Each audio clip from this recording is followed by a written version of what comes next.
Welcome to Sacrilegious Discourse. For this is what the Sovereign Lord says. Why do you need prophets to tell people who you are and what you want? If you can justify everything that the God of the Bible has done, then you can justify any of your behavior. A lot of this mentality is trickling into what is now mainstream right-wing Christianity. I am capable of empathy greater than this God of the Bible. This is a Bible that they tell kids. This is the good Lord. This is the good book.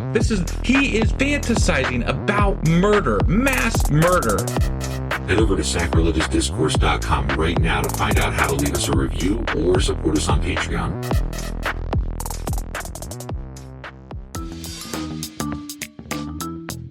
Hey there, sinners and saints. It's your favorite Bible-bashing duo from Sacrilegious Discourse, and we need your help. That's right, folks. We're raising funds for some heavenly equipment and a studio that doesn't sound like it's in the depths of hell. Our current setup, let's just say it's more apocalypse than audiophile. So if you want to hear us dissect the Bible without the background noise of demonic squirrels, chip in a few bucks. We're aiming for $5,000 to upgrade our audio and build a studio worthy of blasphemous banter.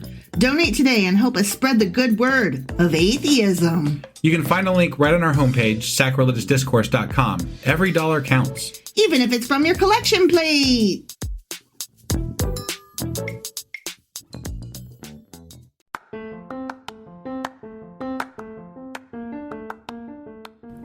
Welcome to Sacrilegious Discourse. I'm husband. And I'm wife. Together, we're reading the Bible for the very first time. We grew up without religion and wanted to know what all the fuss was about. Well, what have we learned so far? That God is a dick, and apparently some people believe in talking donkeys? We're not trying to pass ourselves off as experts. Nope, we're just reading the Bible for the first time and giving our first take reaction. If you'd like to join us in this venture, you might consider starting at episode 1. Otherwise, jump in wherever you like. All right, let's go read the Bible. Yeah, let's get to it. Husband! Wife!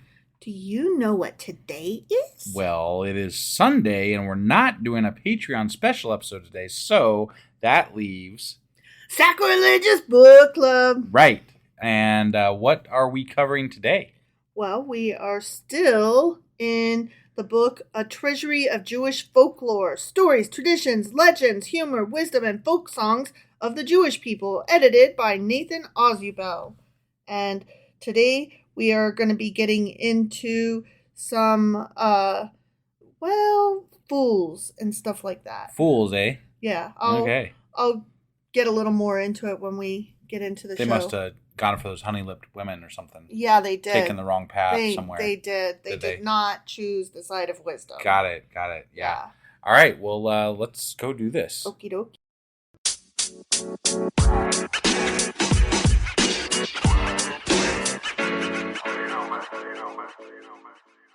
Okay, so Sacrilegious Book Club. That's the one. Yeah. And, okay, so part 1 was Jewish Salt. Yeah. Part 2 was Heroes. Okay. We are in part 3, the Human Comedy. Okay. We're in chapter 1, Droll. Fools? Droll characters. Droll characters. Mm-hmm. And we are in part 3, Fools and Simpletons. Fools, there it is. Underneath of which falls the Wisdom of Chelm, which we'll get into in a second. Got it. But Fools and Simpletons. Simpletons. Simpletons, yeah. Symptom of simpletons. Yeah. So this section starts on page 319. Okay. So we are really cruising along through this book. Yep. Not at all. Right. But it's a big book. We're about halfway through. Almost. Yeah. Almost halfway through. We're getting there, yeah. Again, this starts on page 319, and the introduction starts off, laughing at the absurdities of fools is one of the oldest diversions of mankind. There is within all of us a deep-seated psychological drive to achieve self-elevation by means of disparaging others whom we are pleased to consider less bright than ourselves. A fool, of course, is always the other fellow, never ourselves. Do you ever wonder who is at the bottom of that spiraling pit of foolishness? Well, there are people who know they are fools. And I didn't really pick any of those stories because they were beyond dumb. Got it. There are Okay. stories in which they're like, no, that's me, I'm the dumb. Got it. Yeah. Things like somebody says, I'm the guy, but he means it. Bad example. I can't do it. I can't do it justice. Okay. I cannot do it justice. Got it. It's the one where they go home and they quote the guy, but they quote him as though, just never mind. Cut all this out. I can't do it. I'm the fool. I'm the fool. Okay? Okay. All right. So, this goes on with a modern Jewish saying that says, it is better to hear the rebuke of the wise than for a man to hear the song of fools. Okay. Which that comes from the Bible. Yeah, like we've that heard sounds that. very similar to what we're reading right now, actually. Right. That's why I was like, oh, this is a good saying. Yeah. Because I'm pretty sure that came straight out of like Proverbs. Yeah. Right?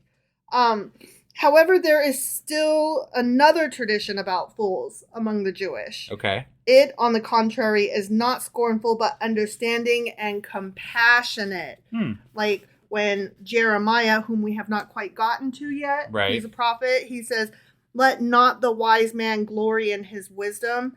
And that attitude leads to the saying, all wise people act foolishly sometimes. I would agree with that. Yes. Yeah. And I love this little example story that's written right into the introduction. There's a whimsical little story in the Talmud about a man who had left a will stipulating, my son shall not receive his inheritance until he becomes foolish. Mm-hmm. The rabbinical judges were confounded by this clause. What on earth could it mean?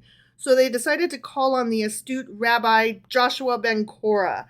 This was in the 2nd century A.D., in order to ask his advice in the matter. When they entered the rabbi's house, they drew back in amazement. There on the floor, crawling on all fours, was Rabbi Joshua. With a cord in his mouth and his little son astride him, he was playing the time-honored game of horsey. When Rabbi Joshua regained his dignity and listened to the rabbi's question about the will, he could not contain his mirth. My masters, he laughed, I have given you a concrete illustration of your case. Know that everyone becomes foolish as soon as he has children. That is true. Right? You That never is definitely act true. sillier than when you are trying to make a child laugh. Right. Or when you are enjoying the company of a child. Right. Yeah. So I thought that was pretty great. Yeah. So the introduction goes on to talk a little bit about this little town called Chelm, which I'll get into when we reach that section. Okay? Yeah. Here is the first little story that falls under this section. It's on page 321, and it's called What Makes a Fool? And to me, this really just tells the whole story. Okay. A fool went to the rabbi and said, I know I'm a fool, Rabbi, but I don't know what to do about it. Please advise me what to do. Ah, my son, exclaimed the rabbi in a complimentary way. If you know you're a fool, then you surely are no fool. Then why does everybody say I'm a fool? Complained the man. The rabbi regarded him thoughtfully for a moment. If you yourself don't understand that you're a fool, he chided him, but only listen to what people say, then surely you are a fool. So basically, you are whatever you believe. Sure. And if what you believe is based on what other people say, then, you know, you're a fool. You deserve the insult. Right. The next one follows right after. It's called Some of the Nicest People. A Jew came to his rabbi to lodge a complaint against other members of the congregation. Rabbi, he asked plaintively, do you think it right of them to call me a fool? The rabbi listened with sympathy. Why get upset by such a trifle? He consoled him. Do you think fools are so very different from other people? Believe me, some of the nicest people I've ever known were fools. Why, even a fine, intelligent man like you could be one. I thought that was cute. Yeah.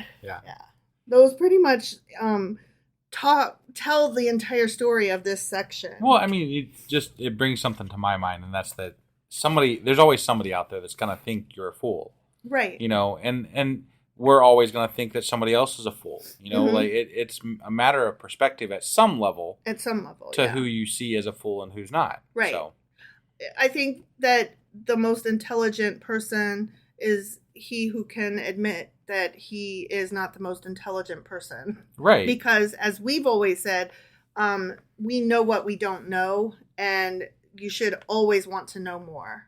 I mean, I can count it by the number of people who are smarter than me on Twitter, which seems to be everybody, that I definitely am. I have a limit of my knowledge, and I can't, I'm not, I would never call myself dumb. In fact, I think I'm pretty smart, but there's always more I can learn. There's always more things to, I'm not ever going to reach the pinnacle of smartness. Right. And you're always a fool with regard to something. I think that the most frustrating thing is the really smart troll. That gets me. I would push back on it just a little bit because I think it's a really practiced troll. Yeah. I don't know. Sometimes they might be smart, but more often than not, they have a practiced response to each thing that you argue.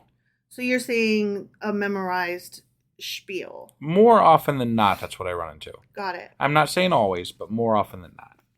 All right. Well, let's skip ahead a couple pages to page 323 and read Philosophy with Noodles. And this makes me think... Wait, what? Philosophy with Noodles. Okay. This makes me think that Joey or Phoebe from Friends could have this conversation with somebody. Okay? And that's what a lot of these are, in my opinion. It's your Joeys and your Phoebes. Your Phoebes. Got it. Yeah. Okay. From Friends. From Friends. The show. TV show. Yes. I was just clarifying for anybody that might not know what we're talking about. Okay.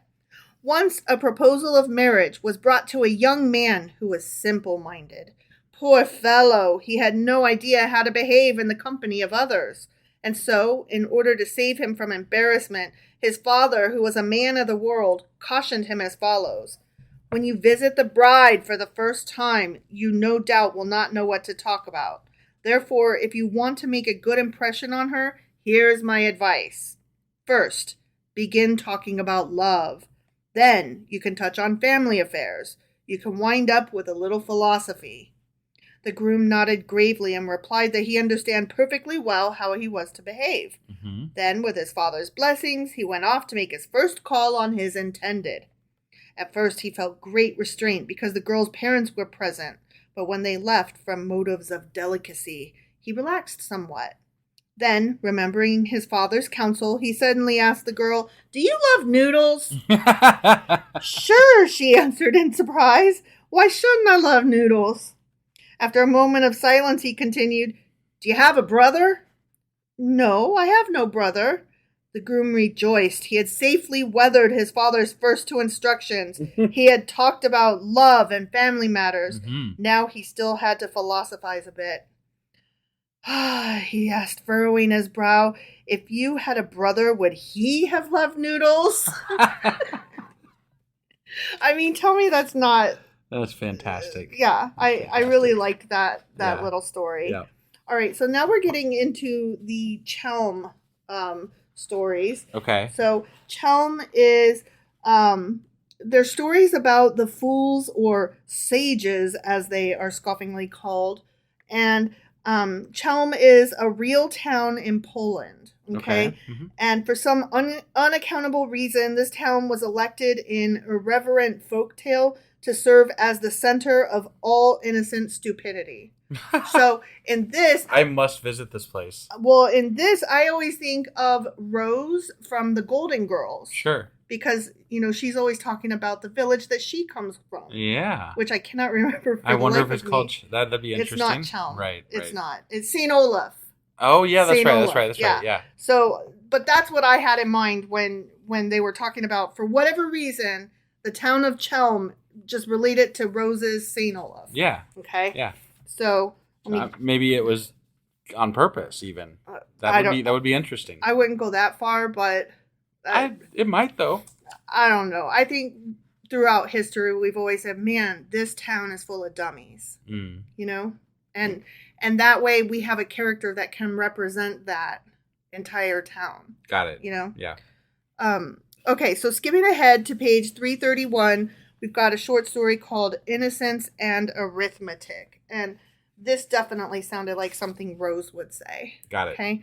A young scholar of Chelm, innocent in the ways of earthly matters, was stunned one morning when his wife gave birth. Oh, damn. Pell-mell, he ran to the rabbi. Rabbi, he blurted out, an extraordinary thing has happened. Please explain it to me. My wife has just given birth, although we have been married only 3 months. How can this be? Everybody knows it takes 9 months for a baby to be born. It sure does. We do know that, don't we? Yeah. Even the fool knew it. Right. The rabbi, a world-renowned sage, put on his silver-rimmed spectacles and furrowed his brow reflectively. My son, he said, I see you haven't the slightest idea about such matters, nor can you make the simplest calculation. Let me ask you, have you lived with your wife 3 months? Yes. Has she lived with you 3 months? Yes. Together, have you lived 3 months? Yes. What's the total then? 3 months plus 3 months plus 3 months. Oh my God. 9 months, Rabbi. Then why do you come to bother me with your foolish questions? Yeah, so rogue. Wow. Right? Yeah. And like that's the kind of dumbness that I couldn't convey because I just can't. Right. Like what I was trying to say in the beginning when I couldn't come up with a better example of dumbness, because I find that kind of dumbness in stories irritating. Sure, it's on purpose dumb. Yeah. Right. It's not my humor. It's oh my God, I see where this is going and I can't. Right. I'm too impatient for it. Sure. Okay, so moving ahead to page 337, Okay. We've got a story called Pure Science. Pure science. Okay. 2 sages of Chelm got involved in a deep philosophical argument. Since you're so wise, said one sarcastically, try to answer this question. Why is it that when a slice of buttered bread falls to the ground, it is bound to fall on the buttered side? But as the other sage was a bit of a scientist, he decided to disprove this theory by a practical experiment. He went and buttered a slice of bread. Then he dropped it. There you are, he cried triumphantly. Right. The bread, as you see, hasn't fallen on its butter side at all. So where's your theory now? Brum, brum, brum. Ho-ho, laughed the other derisively. You think you're smart? You buttered the bread on the wrong side. What the fuck? Right? That's Yeah. ridiculous. All right. Next we have Overcoming Messiah. And that's just the very next one. So we're still on page 337. Okay. Itzig, the landowner, a leading citizen of Chelm, startled his wife Chashi by storming into the house with the news that the Messiah was coming. Was at that very moment only a few hours' journey from Chelm. But the news somewhat dismayed Itzig somewhat. I have only recently built this home, he said, and have invested our funds in cattle. And besides, I have just finished sowing our crops. I hate it when the coming Messiah, interferes with that. Right, Yeah. right. Chashi calmed him, declaring philosophically, Don't worry. Think of the trials and tribulations our people have met and survived. The bondage in Egypt, the wickedness of Haman, the persecutions and pogroms without end. All of these the good Lord has helped us overcome. And with just a little more help from him, we will overcome the Messiah too. Like, way to lose the needle, Right, yeah. Like, lose the thread is what I meant to say. Yeah, I was like, what did you just say? Lose something. Yeah, you lost. Yeah. I lost my brain. Okay, so the next page, 338, we've got the Warriors of Chelm. Okay. The people of Chelm were worriers, so they called a meeting to do something about the problem of worry.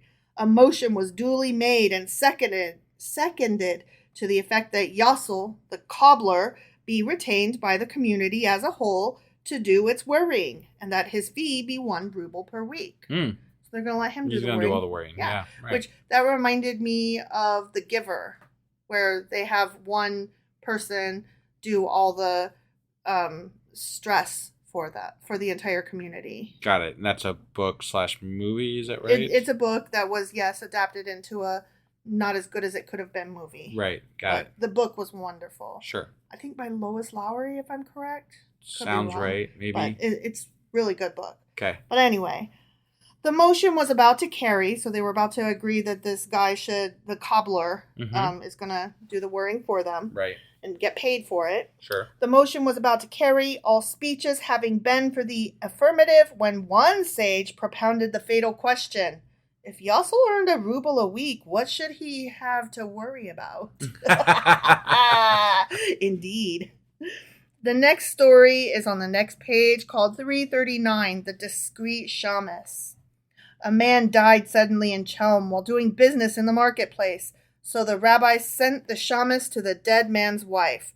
Be careful, he cautioned him, and break the news to her as gently as possible. Mm-hmm. Okay? Yep. The shamus knocked. A woman came to the door. Does the widow Rachel live here? He asked. Oh, my God. I'm Rachel, and I live here, replied the woman, but I'm no widow. Ha ha! Laughed the shamus triumphantly. How much do you want to bet you are? Oh, my God. And that reminds me of a little story of my own. Do you recall that I said I'm a fool? What? Do you recall that I said I am a fool? I guess. I fuck shit up. Sure. I'm a dum-dum. Right. Yeah. Okay, so one time last week, I was at my best friend's house, and one of the family had just purchased a new set of pajamas for their little one that I babysit. Yeah. Oh, you know this story. Yeah, so yeah. yes, I am a fool, am I not? Yes. So these pajamas were made of the softest material, like some kind of spandexy, what is that stuff called? But it feels like a very thin velvet. It's so fucking soft, right? Yeah. And so they're like, they're trying to keep it secret from the little guy, the toddler, because it's going to be one of his eventual birthday or Christmas presents. Right. So, they're covertly, passing Discussing the package around right, and passing it, using words like night clothingses or, PJs, like not saying the word pajamas or jammies. Right. So it comes to me and I'm feeling them and I'm like, oh my God, I wish I had pajamas like these. And everybody in the room, like, it was like a record scratch. They stopped. Their eyes got big. They all turned and looked at me like, what the fuck is wrong with you? And that is when, my friends, I just sat up straight and I carried on conversation by saying, once when I was a child, I was playing Pictionary with my family. And my dad was drawing something so that my mom and my sister had to guess what it was. And I was on his team. So I looked at his horrible, abysmal drawing and I said, but Daddy, that doesn't look like a pretzel. And that's exactly the kind of person that I am, which is why I always tell people, do not tell me your secrets. I will inadvertently blab them to the world. Right. So, yeah. Fool indeed. All right. Well, that was all we have today for the Jewish Folklore. Sacrilegious Book Club. That's right. Yes. Ooh, and next time we'll be getting into Schlemihls and Schlimazls. That sounds interesting. Yeah, it's just more fools. Oh, okay. Yeah. All right. Yeah. More fools and simpletons and stuff like that. Got it. Well, as soon as we get this one up, I will be getting the weekly replay ready, which will be coming out shortly after this comes out. And then on Monday, we will be back with the new Proverbs. The new Proverbs. Yeah, Proverbs, whichever number that is. I want to say it's like 26 or 7. I think it's 26, actually. Yeah. I think that's right. Yeah, that sounds about right. Yeah. So we will see you guys then. Yep. Bye.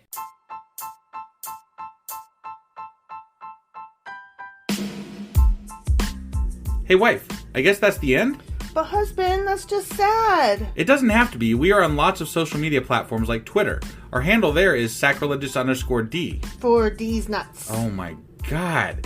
Stop doing that. Anyway, we're also on Facebook, Instagram, and Pinterest. There's a link to all of our social media sites at our website.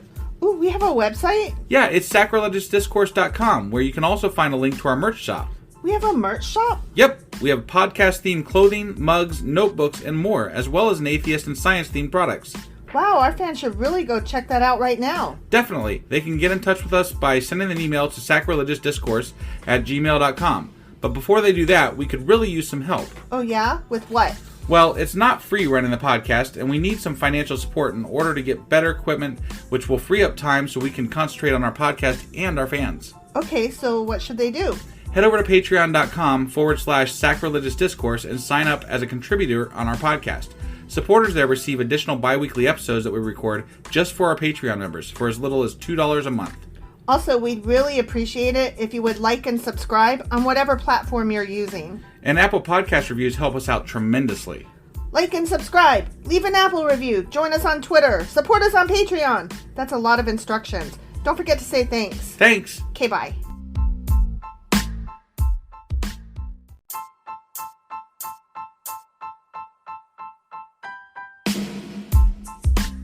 Hey wife, I guess that's the end? But husband, that's just sad. It doesn't have to be. We are on lots of social media platforms like Twitter. Our handle there is sacrilegious_D. For D's nuts. Oh my god. Stop doing that. Anyway, we're also on Facebook, Instagram, and Pinterest. There's a link to all of our social media sites at our website. Ooh, we have a website? Yeah, it's sacrilegiousdiscourse.com, where you can also find a link to our merch shop. We have a merch shop? Yep, we have podcast-themed clothing, mugs, notebooks, and more, as well as an atheist and science-themed products. Wow, our fans should really go check that out right now. Definitely. They can get in touch with us by sending an email to sacrilegiousdiscourse@gmail.com. But before they do that, we could really use some help. Oh yeah? With what? Well, it's not free running the podcast, and we need some financial support in order to get better equipment, which will free up time so we can concentrate on our podcast and our fans. Okay, so what should they do? Head over to patreon.com/sacrilegious discourse and sign up as a contributor on our podcast. Supporters there receive additional bi-weekly episodes that we record just for our Patreon members for as little as $2 a month. Also, we'd really appreciate it if you would like and subscribe on whatever platform you're using. And Apple Podcast reviews help us out tremendously. Like and subscribe, leave an Apple review, join us on Twitter, support us on Patreon. That's a lot of instructions. Don't forget to say thanks. Thanks. Okay, bye.